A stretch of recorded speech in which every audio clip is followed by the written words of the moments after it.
Queridos, a paz do Senhor, sejam todos muito bem-vindos a mais um culto. Queridos, a paz do Senhor, sejam todos muito bem-vindos. É um prazer tê-los aqui conosco mais uma vez. Hoje estaremos falando da terceira parte do nosso culto de ensino. No nosso culto de ensino começamos falando sobre identidade, 1 Pedro, capítulo 1, capítulo 2, versículo 9. Vós sois a geração eleita, sacerdócio real, povo santo, nação adquirida.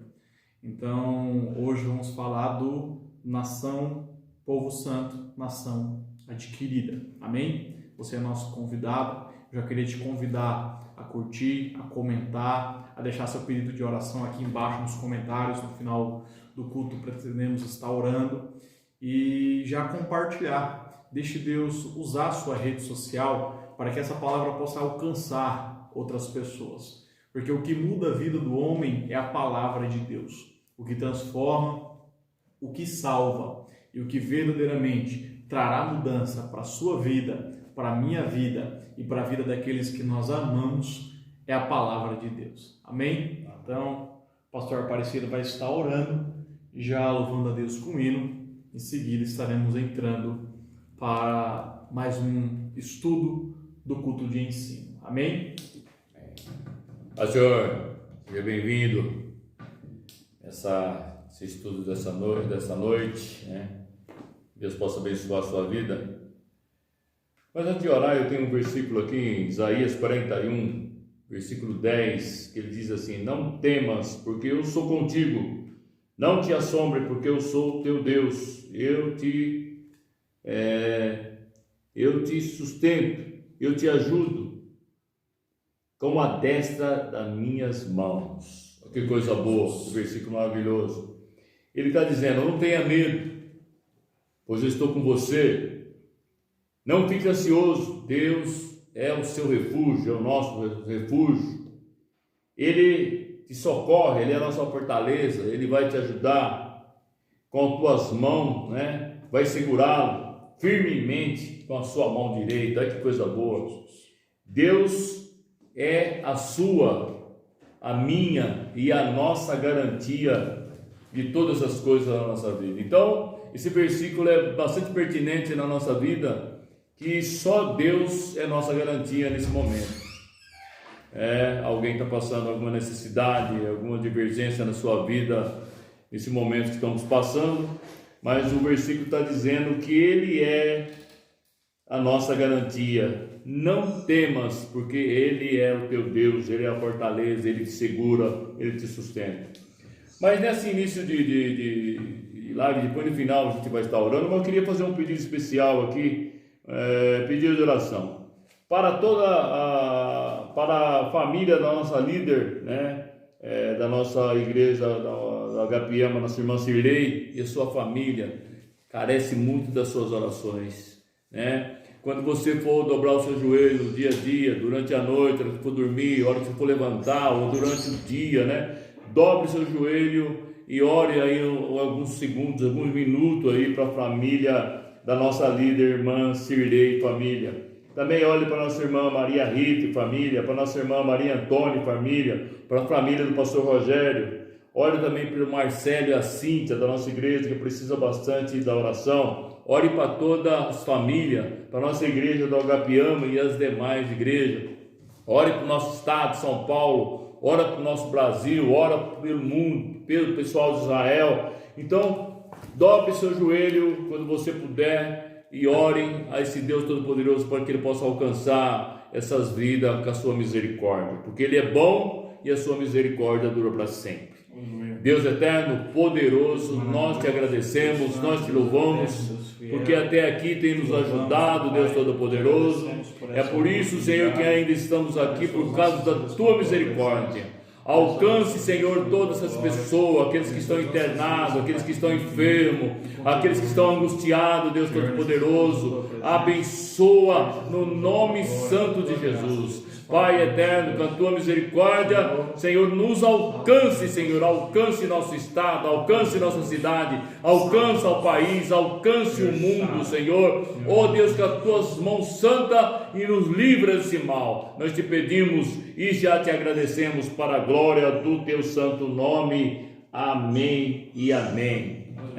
Então, irmãos, ore a Deus. Esse pessoal aí precisa da tua oração para que o Senhor adentre com providência na vida de cada um de nós, aleluia.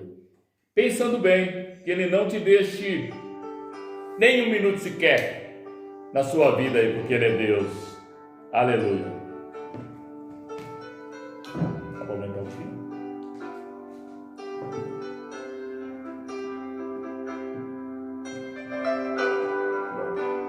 Aleluia. Presta atenção no hino aí, né?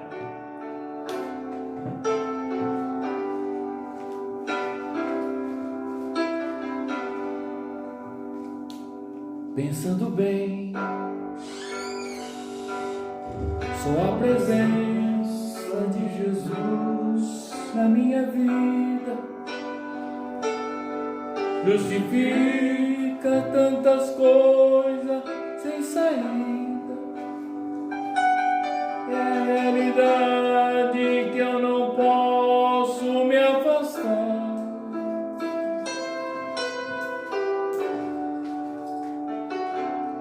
Sua presença me encoraja, me anima todo dia. Sem Jesus Cristo eu não sei o que seria. Um vivo morto sem poder me levantar.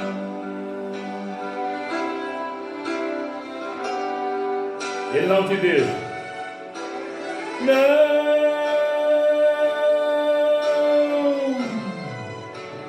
Não me deixe. Não me deixe sozinho. Nem por um minuto, por favor.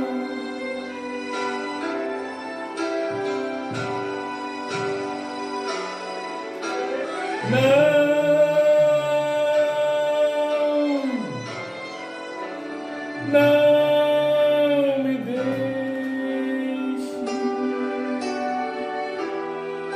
A minha alma chora, grita, embora.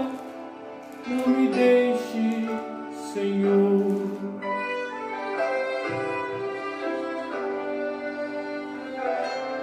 Só tu me entendes.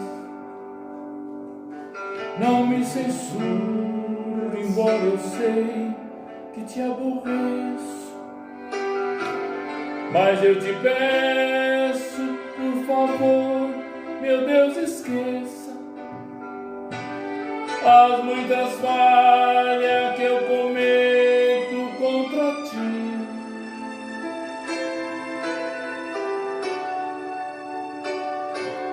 Se for preciso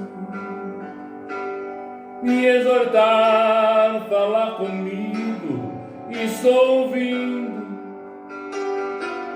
Fala comigo, acordado ou dormindo,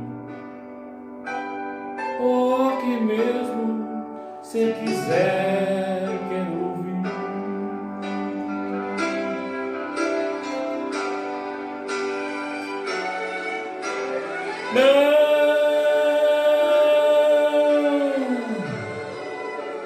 Não me deixe, não me deixe sozinho.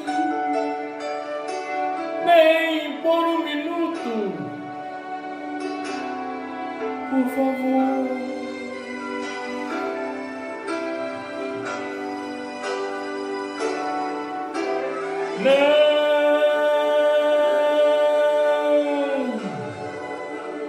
Não me deixe. A minha alma chora, grita, implora.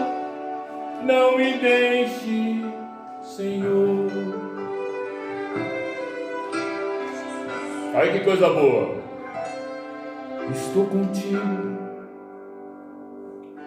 Ora, não temas, sem coragem, vai em frente. É a presença que eu anelo tão somente. Não há barreira que eu não possa ultrapassar.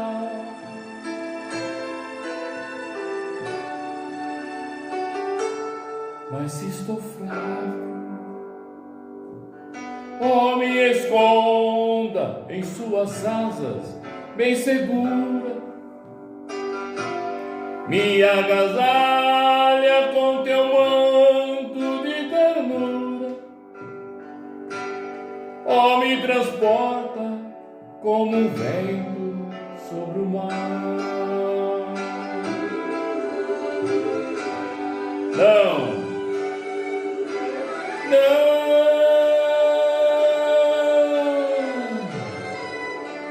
Não me deixe,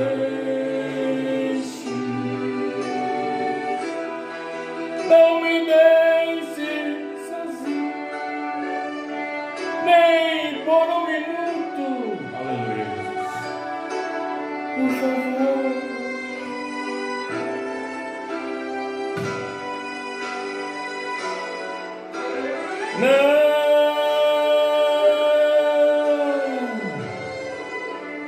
Não me deixe. A minha alma chora, grita, implora. Não me deixe, Senhor.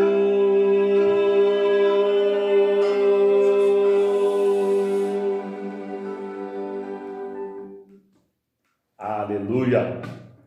Fique com essa palavra, esse versículo, Isaías 41:10, e com essa música. Ele nunca vai te deixar sozinho. Ainda que você esteja sentindo só, Deus está contigo. Ele não te deixa só. Fique com esse hino e com essa palavra de início desse estudo nessa noite. Que Deus te abençoe. Fique com o estudo aí. Pega o lápis, a caneta, anote. Convide mais um aí, seus amigos, para estar prestando atenção, que é muito importante esse estudo dessa noite. Amém? Queridos, vamos lá. Queria já te convidar a pegar o lápis, pegar a caneta, você marcar aí que Deus colocou no nosso coração. Antes de tudo, queria te convidar a abrir a sua Bíblia. Você que pode, abra comigo a sua Bíblia. Primeira carta de Pedro, primeira epístola de Pedro, capítulo de número 2, versículo de número 9.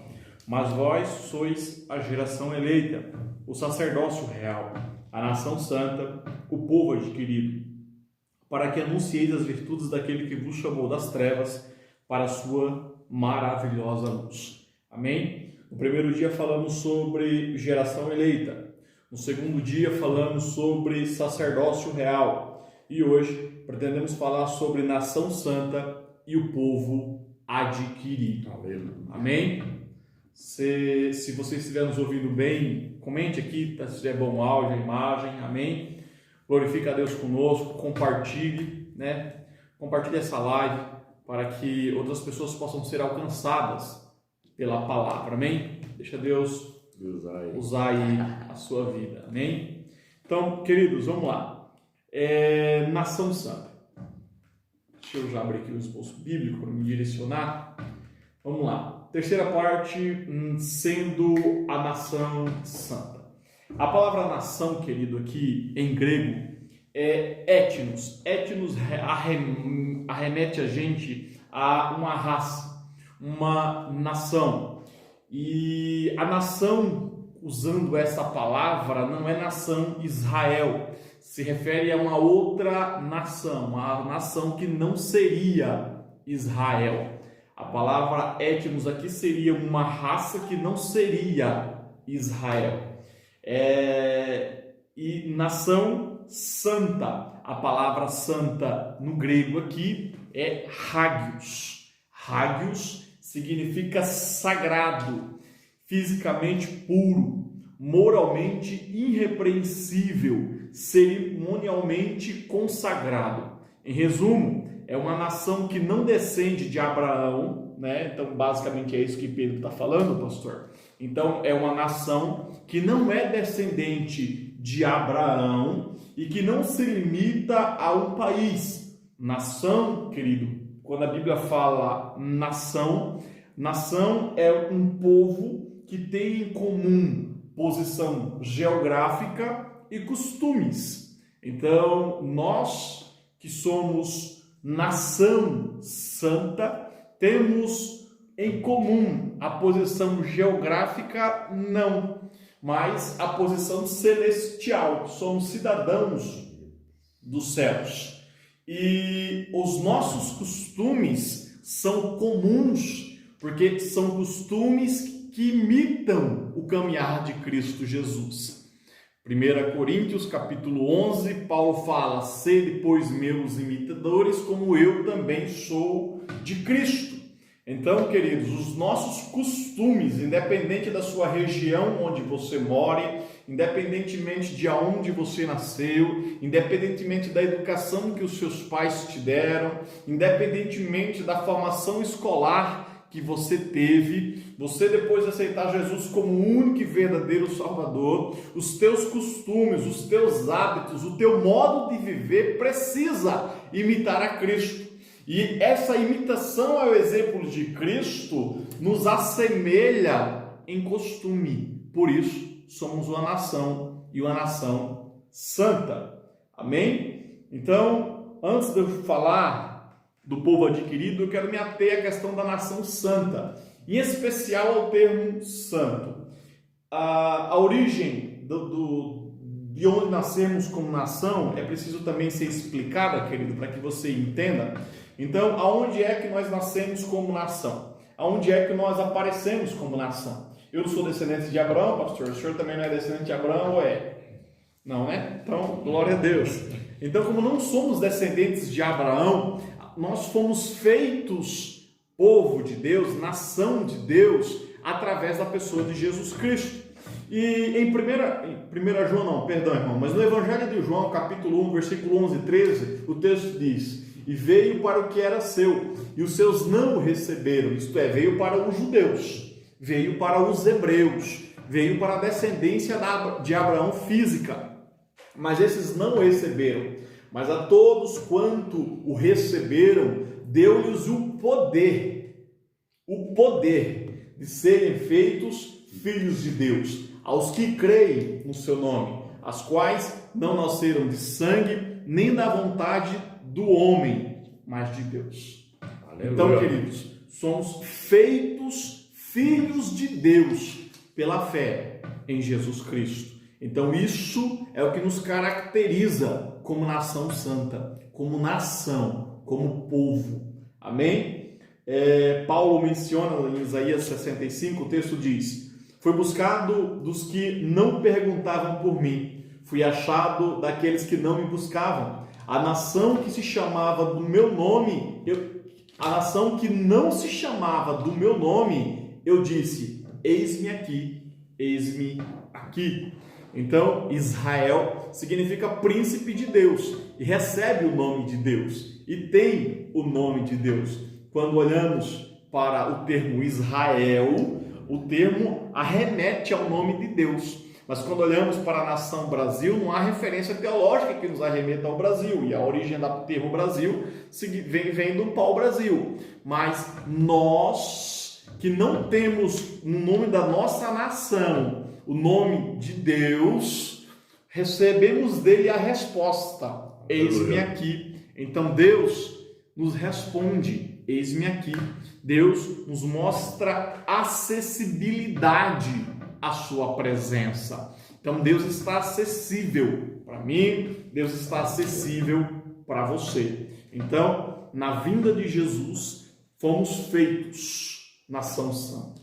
Eu gosto da palavra santo, querido, porque a palavra santo ou santidade tem sido termo de muita interpretação dúbia, de muita interpretação peculiar. E muitas vezes essa interpretação foge dos preceitos bíblicos. Então, nessa noite eu quero me ater muito na questão de santo, de santidade, de consagração. Por quê? Para desmistificar da sua cabeça alguns termos que você pode ter ouvido ao longo da sua fé e para te ensinar, para te mostrar o que a Bíblia, no Novo Testamento, trata como santidade, como sendo santo. Então, a natureza da santificação. Então, a primeira coisa que eu preciso explicar para você é que santificação, santidade e consagração ou consagrado são sinônimos, são a mesma palavra, tem o mesmo significado. Tem muitas vezes o termo é diferente, a letra é diferente, mas trazem o mesmo significado. Sendo assim, então quando eu falo de tornar santo, é a mesma coisa que santificar. Quando eu falo de tornar santo, é a mesma coisa que consagrar. Amém? Você está me entendendo até aí? Você pode dar uma glória a Deus aí? Então, é a mesma coisa. E eu queria falar para você de alguns sentidos que explicam a palavra santo, ou a palavra santificação, ou a palavra santidade, ou a palavra consagração.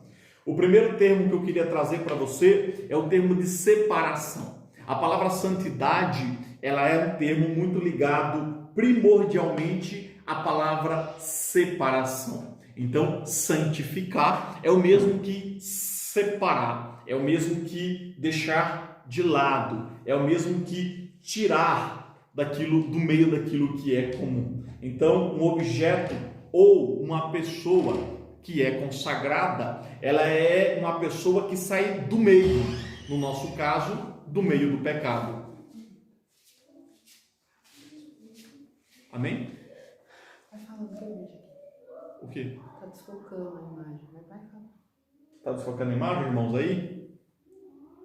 Aqui tá legal. Ok. Amém. André falou que tá desfocando aqui a imagem, irmãos.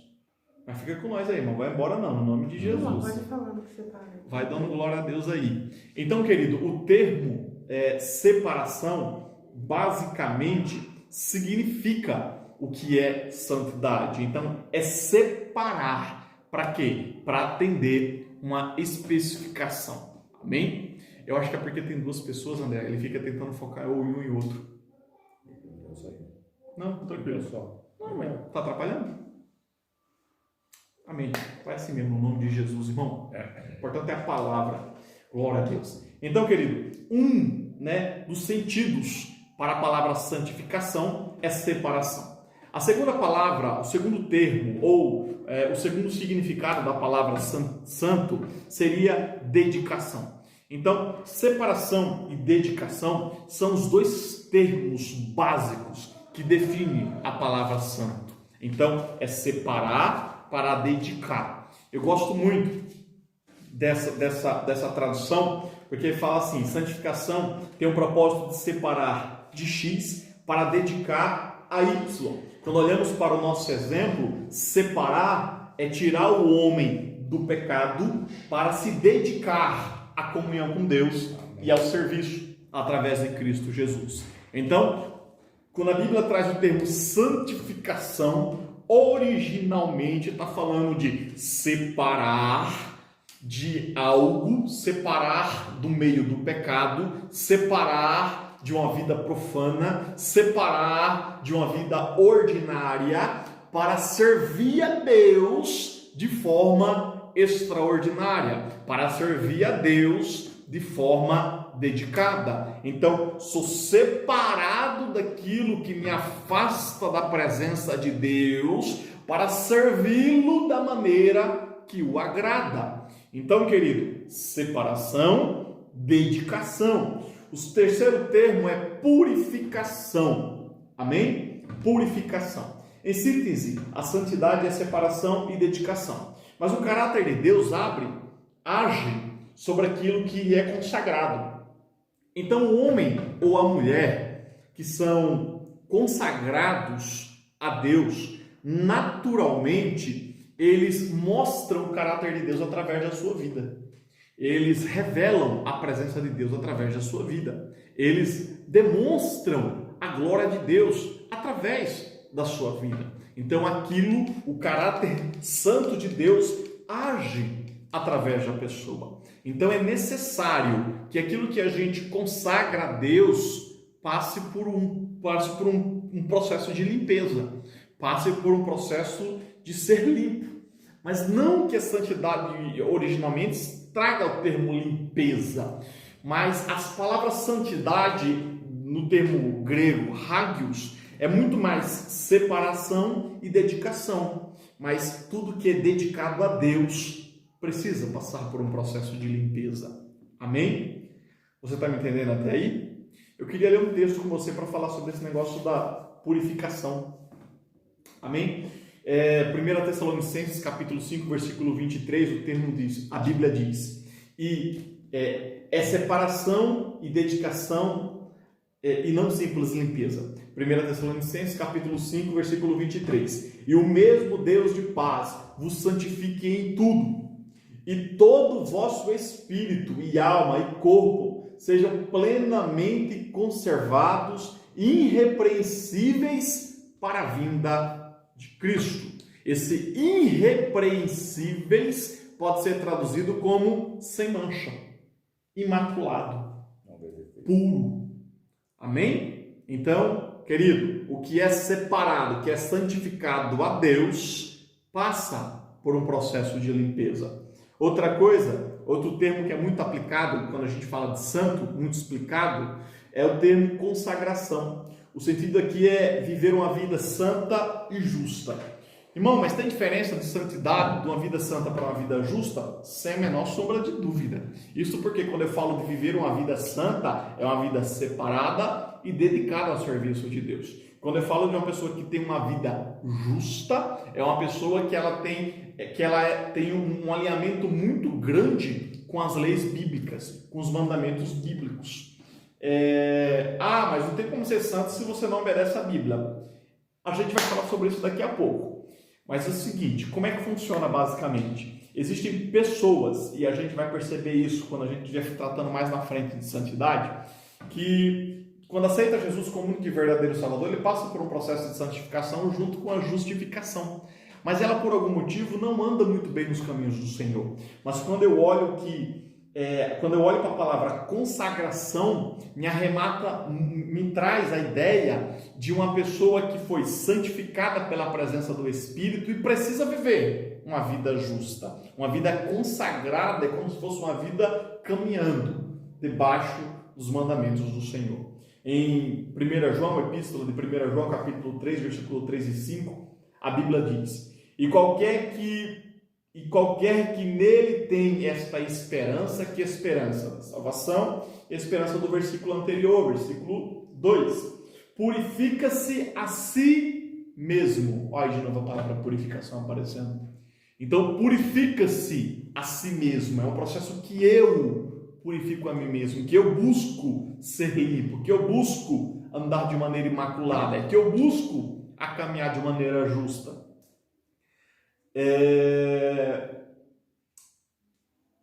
Purifica-se a si mesmo, como também ele é puro. Qualquer que comete pecado também comete iniquidade, porque pecado é iniquidade. E bem sabeis que ele se manifestou para tirar os nossos pecados, e nele, em Jesus, não há pecado. Amém? Então, querido, vou repetir para você dar uma glória a Deus aí. Você adorar a Deus aí. Então, quando o termo santidade, quando o termo santo aparece no Novo Testamento, você precisa entender que ele vai te lembrar 4 coisas principais. Ele vai te lembrar de separação, dedicação, purificação e consagração. São os 4 termos que explicam melhor a palavra santidade no Novo Testamento. Amém? Você está nos entendendo aí? Glória a Deus.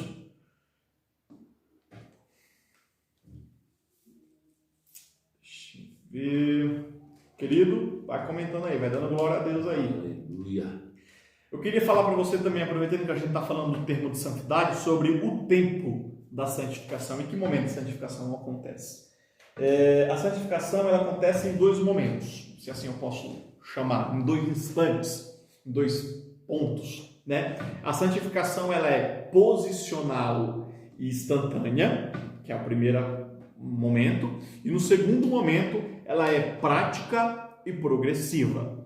Vou repetir para você. A santificação ela acontece nas nossas vidas em dois momentos, em duas fases, em dois processos. Ela é posicional e instantânea, primeiro momento. Segundo momento, prática e progressiva. Quando eu falo de posicional e instantânea, Paulo ele descreve que todos os crentes são santos. Eu queria te convidar a abrir a sua Bíblia em 1 Coríntios capítulo 1, versículo 2. No capítulo 1, versículo 1, ele se apresenta. No versículo 2, ele fala para quem ele está escrevendo. Ele fala para a igreja de Deus que está em Corinto, aos santificados em Cristo Jesus, chamados santos, como todos os que em todo lugar invocam o nome do nosso Senhor Jesus Cristo, Senhor deles e Senhor nosso. Então, querido, ele fala aos santificados em Cristo, chamados santos. Então, quando ele escreve a igreja, autor da membresia da igreja, ele está escrevendo aos santos, aos santificados na pessoa de Cristo Jesus. É interessante que o motivo dele escrever aos Coríntios, e é essa parte que eu preciso que você preste muita atenção, quando ele escreve aos Coríntios, é porque a igreja de Corinto está andando um caminho que não é muito bom aos olhos de Deus.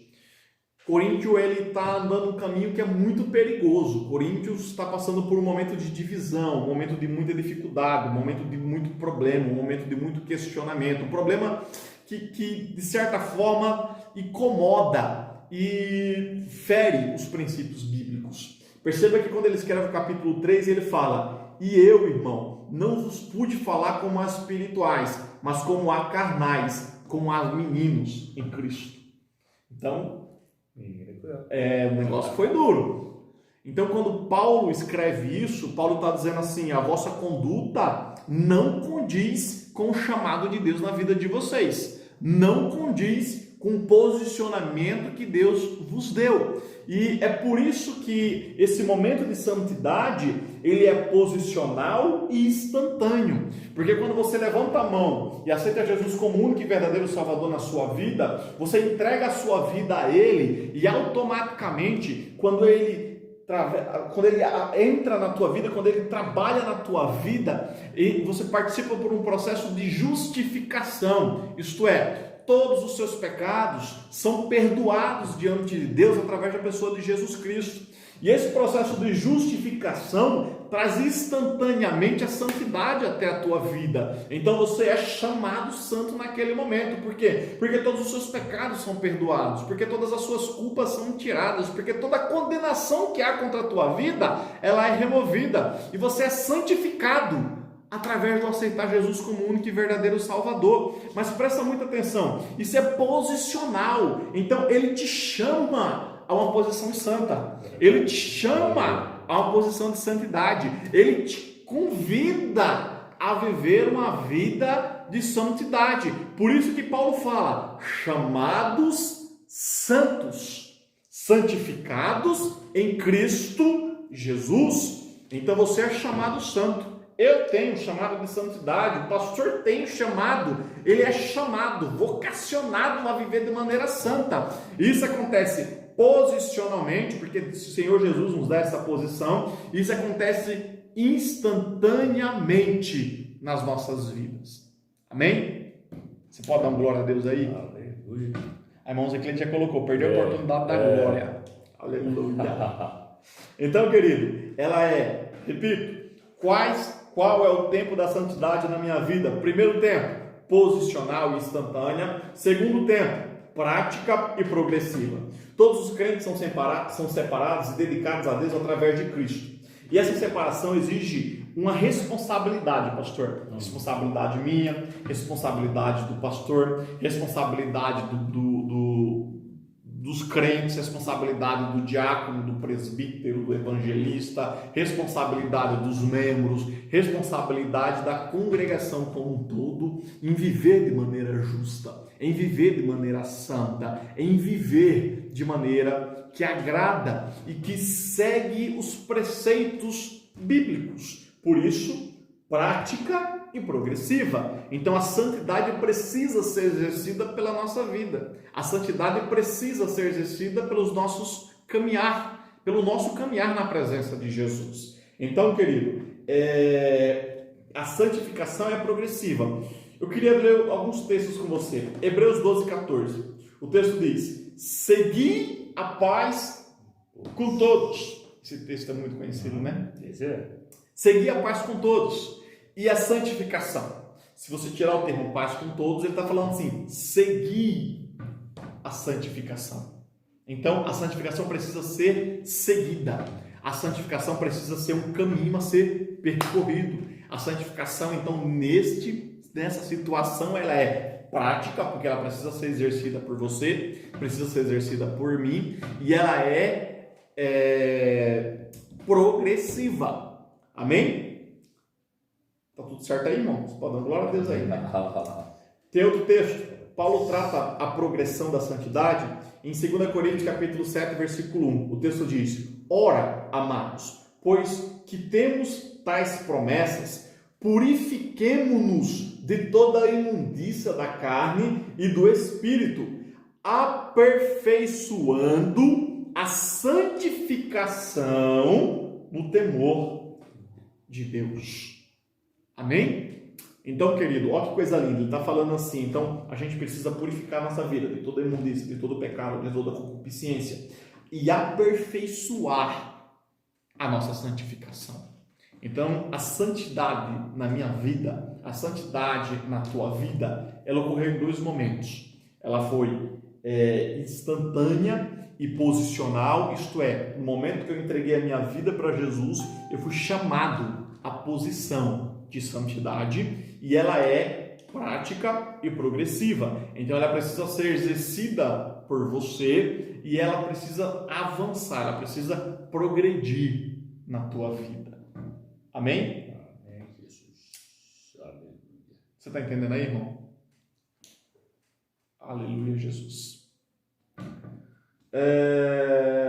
Eu queria falar agora um pouquinho, que às vezes eu vejo uma distorção muito grande, sobre os meios de santificação. Então hoje, se você colocar no Google lá, como é que eu me santifico? Vai aparecer lá 1001 receitas de santidade, é igual dieta, né? Todo mundo quer falar para você como é que você exerce a santificação, como é que você se torna mais santo. Todo mundo quer, né? Você coloca lá, como ser santo. Irmão, o Google vai encher. Mas você precisa entender quais são os meios bíblicos para você avançar, para você progredir na sua santificação. O primeiro meio, né, divino pelo qual você pode avançar, né, ou melhor, pelo qual você foi santificado, é através do sangue de Jesus. Então, um dos meios divinos da santificação é o sangue de Jesus. A santidade é obtida através do sangue de Jesus. E essa santificação, presta muita atenção, queridos, ela é absoluta, ou seja, ela não precisa de ajuda de mais nada. Só o sangue de Jesus já tem o poder de te purificar de todo o pecado. Então, querido, o sangue de Jesus na tua vida é absoluto no processo de santificação da sua vida. Amém? Ele é eterno, ou seja, não é hoje que o sangue de Jesus tem poder. Ele pode, na tua vida hoje, amanhã, semana que vem, mês que vem, ano que vem, até a volta de Jesus. O que te santifica é o sangue de Jesus. Amém? E ele é posicional, isto é, nos chama a posição de santo. Para você entender um pouco melhor esse negócio de posicional, eu queria te convidar, você que não viu, a última live que a gente ministrou, falamos sobre sacerdócio real. E lá eu te falo sobre a posição de todos os crentes chamados a exercer. Então, a santificação na nossa vida, ela é posicional, ela nos coloca numa posição diferente, ela nos eleva a uma posição diferente. Amém?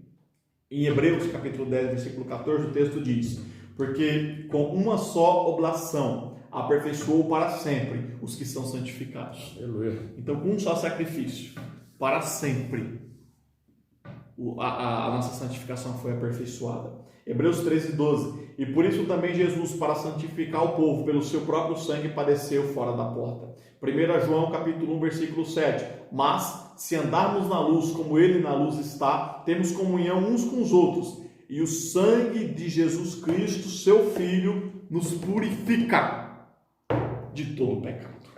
Então, o que nos purifica de todo pecado é o sangue de Jesus. Então, um dos meios divinos para a santificação da tua vida, da minha vida, é o sangue de Jesus. Amém?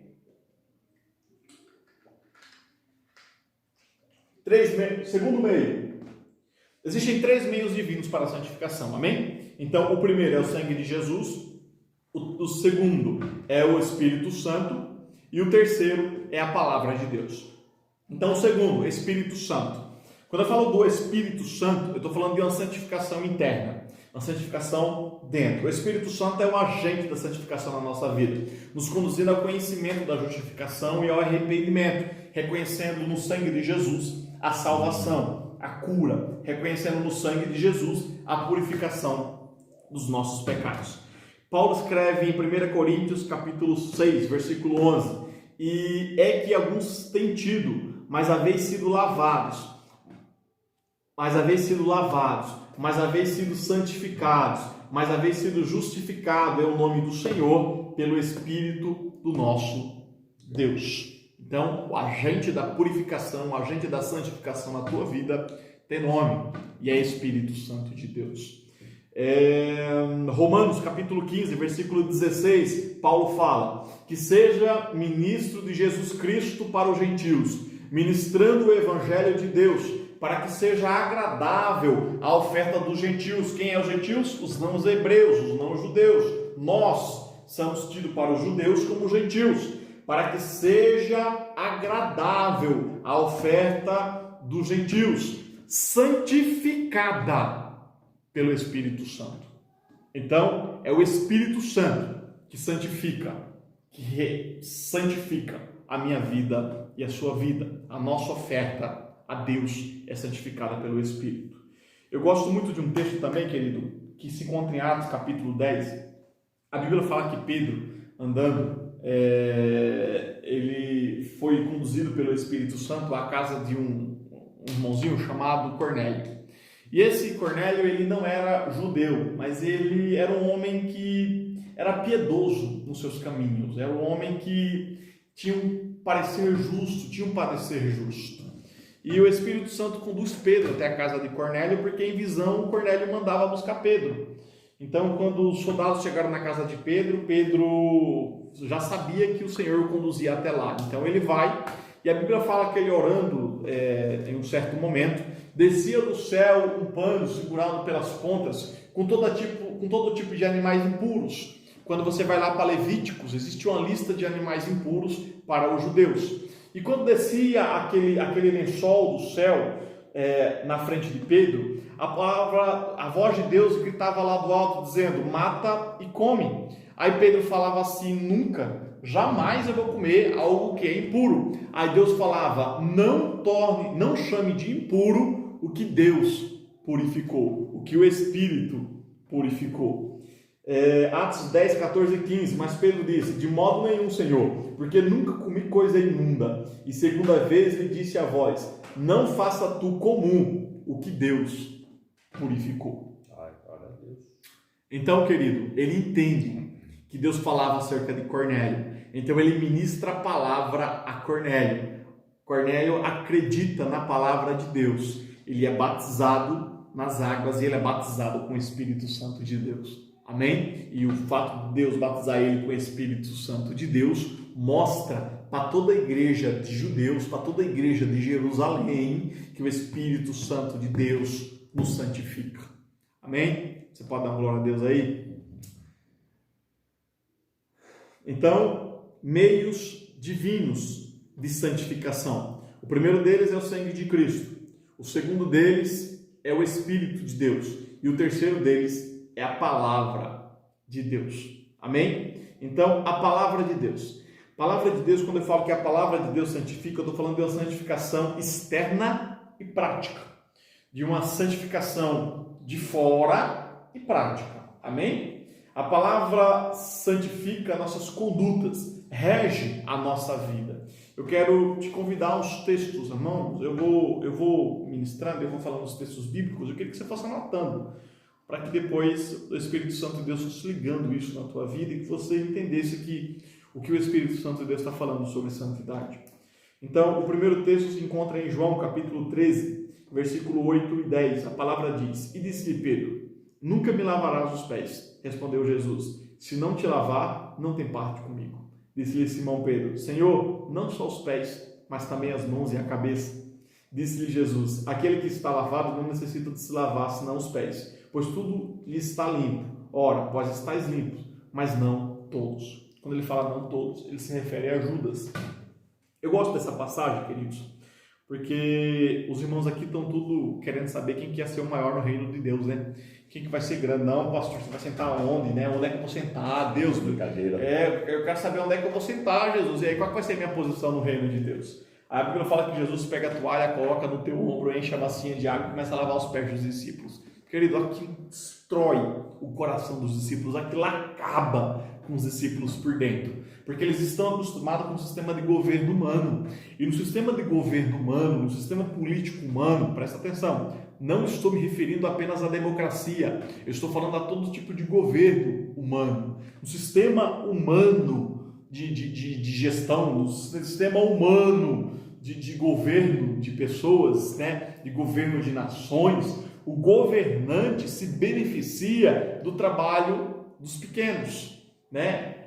E, claro, ele vai dizer que é em favor dos muitos, enfim, irmão, queridos, não quero entrar para esse cunho. Mas quando a gente entra para o governo bíblico, aí Jesus fala assim: no reino de Deus é diferente. No reino de Deus, queridão, você quer ser o maior, vai ser o que mais vai trabalhar. Tu quer ser grande no reino de Deus, é o que mais vai... é o que o menor deve ser. Tu quer ser grande no reino de Deus? Então, queridão, você vai ter que servir a todos.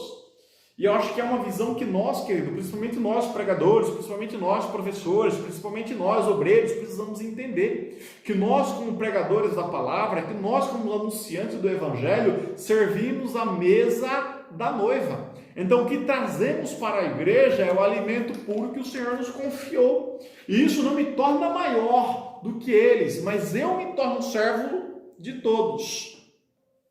Irmão, se tu não der glória com isso, deixa eu explicar de novo para você. Então, todo obreiro que serve na casa do Senhor, presta atenção para você dar glória.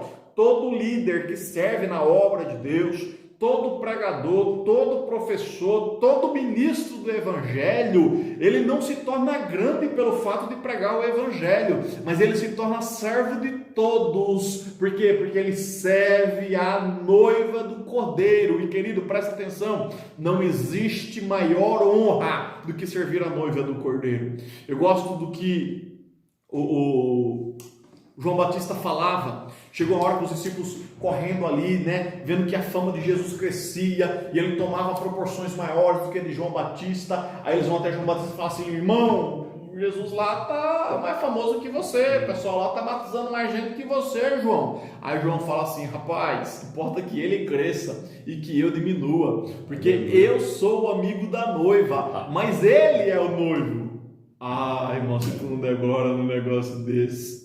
Então, querido, nós, né, que trazemos, que cuidamos de servir o alimento da mesa, devemos servir aquilo que o noivo nos deixou para servir um alimento sadio, um alimento puro, um alimento que cura, um alimento que sara.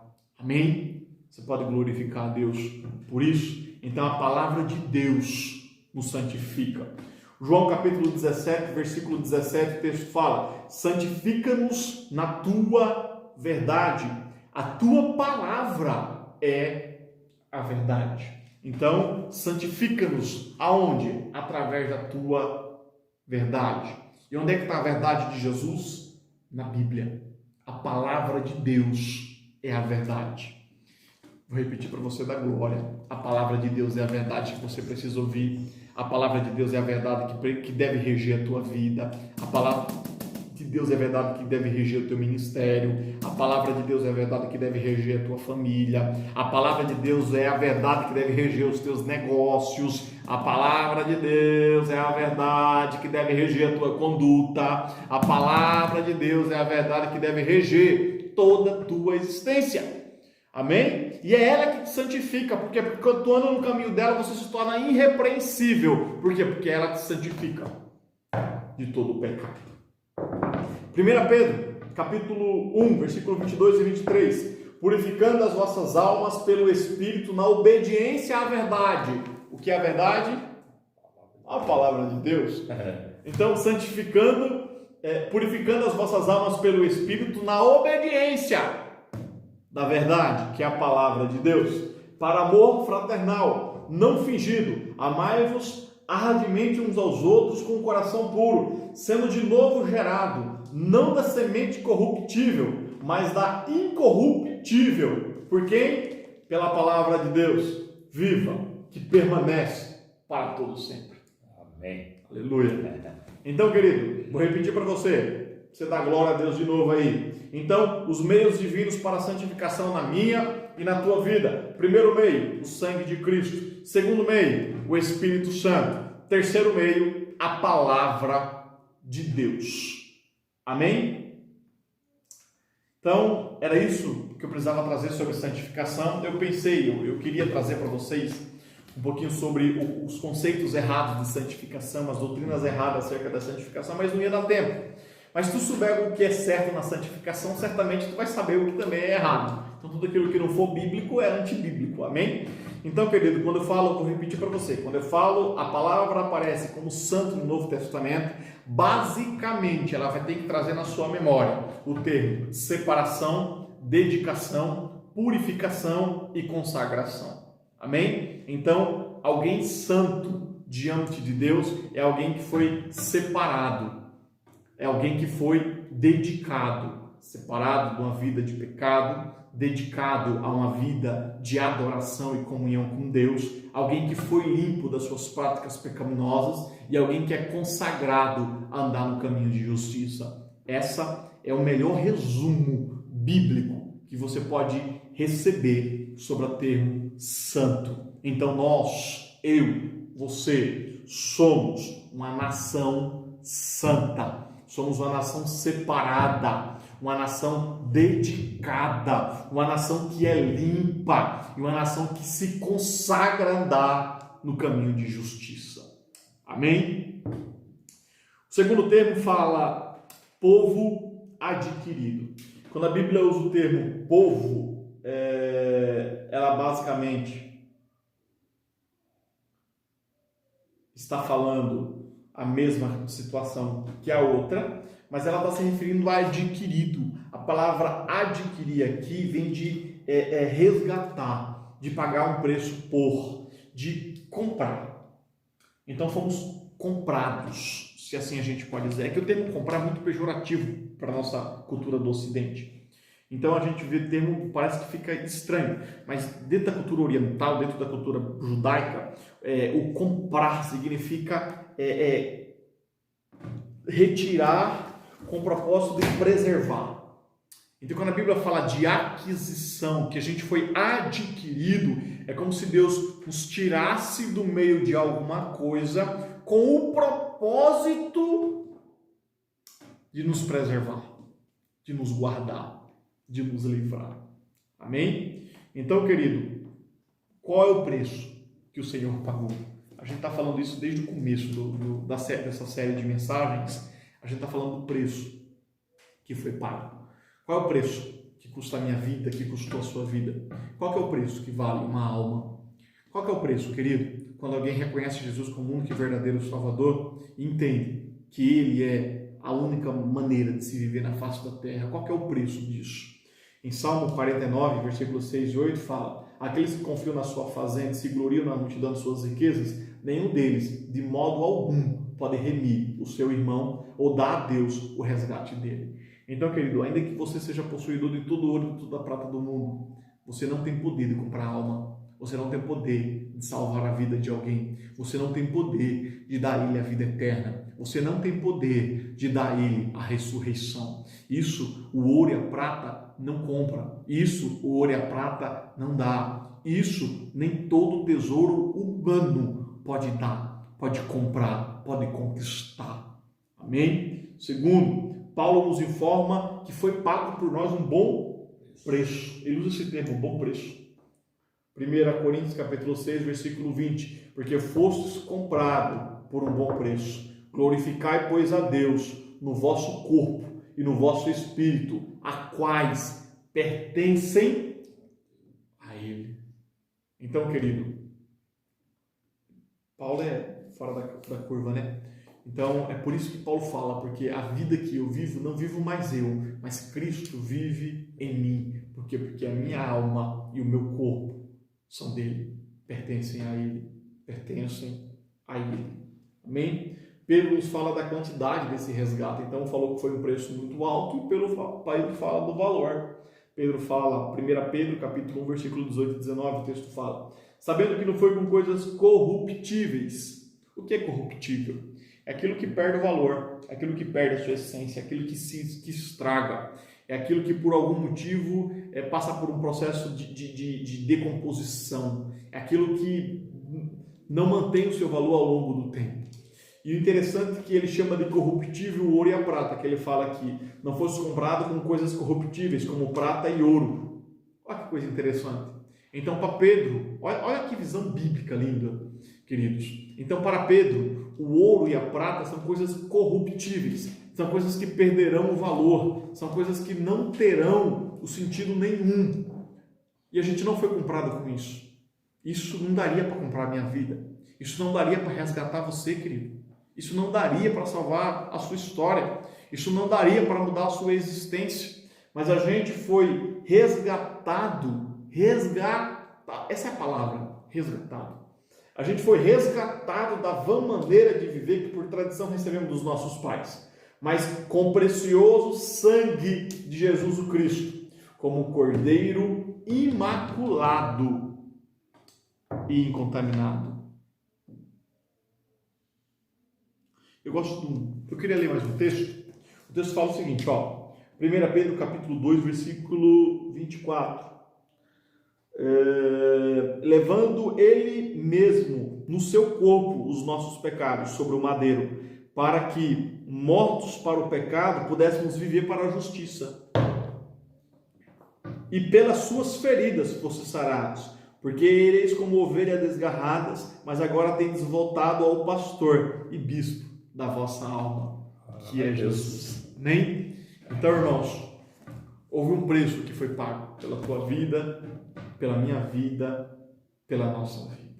Amém? Eu queria ver se tem algum pedido de oração aqui nos comentários. Não? Irmã Giovana, Deus abençoe Giovana, Deus abençoe Anderson, Mariana, Pastor Rogério, irmã Sueli, glória a Deus tê-los aqui, nosso irmão Zicleide.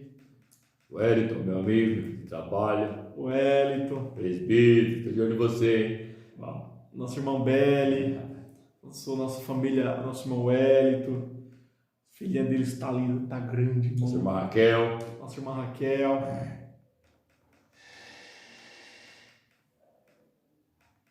Deus abençoe, Wellington. Prazer tê-lo aqui novamente.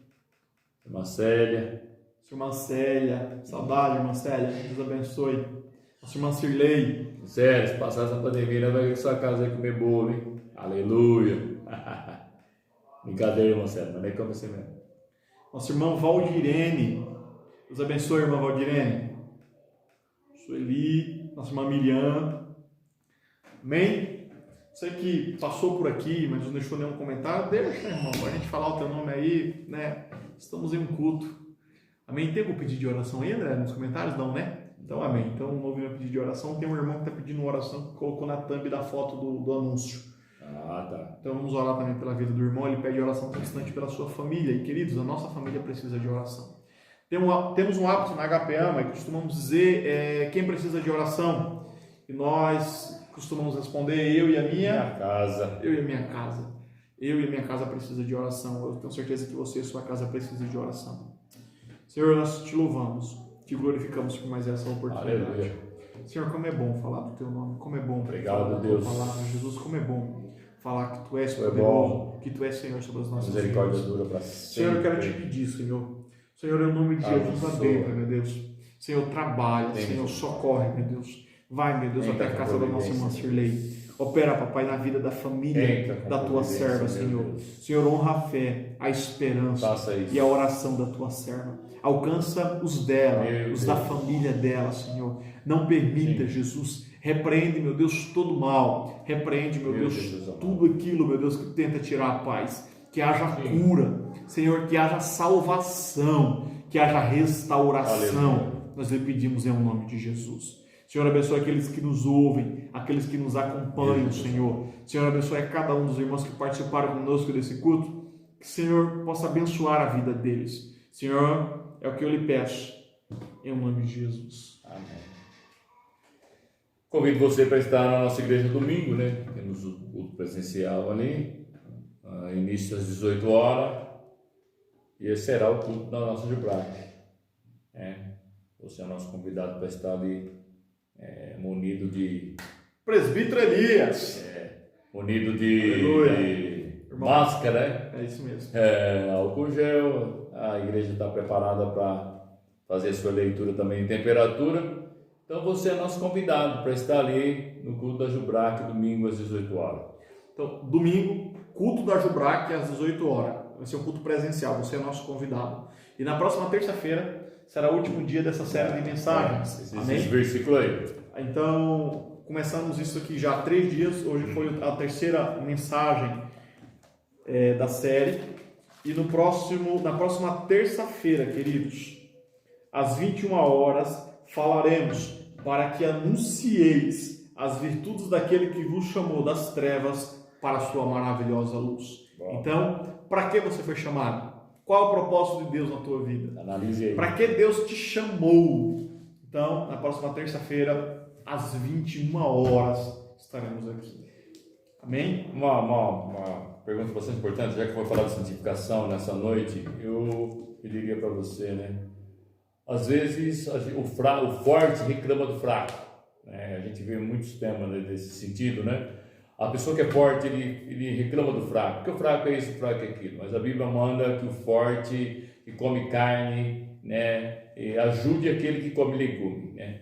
Não que o legume não nos alimenta, mas o legume é mais fraco do que a carne. Então, se nós estamos comendo carne, ajude aquele que está comendo legume que é um pouco mais fraco. Então, carregue o seu irmão um pouco aí, né, nos ombros, né? O seu irmão está com dificuldade e você acha que ele não está em conformidade, ajude ele em oração, ajudando ele para que ele possa chegar lá, né? Tem muitas vezes a pessoa está na beira do poço lá, a gente chega lá e dá um empurrão nele e ele cai dentro do poço. Então vamos ali um pelos outros, orando um pelos outros, né? Ore por mim, careço da sua oração, peça a Deus aí para que Deus possa nos abençoar, capacitar uns aos outros, né? Peça a Deus, ore pelos nossos professores da nossa igreja do HP Ama, por exemplo, Maciel, presbítero Elias, Faculta Paz, meu jovem, pastor Rogério, né? São os nossos professores de estudo da nossa igreja, né? E ore também pelos grupos, né, da nossa igreja, né? Para que o Senhor possa adentrar com providência. E aquele que tem um chamado aí, que está escondido aí, né? Deixa fluir o seu chamado, irmão. Tem vaga aí, a gente está contratando e o pagamento é o reino do céu. Olha que coisa boa, não tem pagamento melhor que esse. O reino do céu, o Senhor vai pagar para você. Então Deus possa abençoar a sua vida, te dar uma noite de paz, uma semana abençoada. Até no domingo no culto presencial e na próxima terça-feira convide mais um, para que esteja ouvindo esse estudo aí, finalizando esse versículo aí, e a gente vai ver outro tema para a próxima. Amém. Amém? Que Deus te abençoe. Que o Senhor possa resplandecer a face sobre a tua vida, em nome de Jesus. Até terça-feira.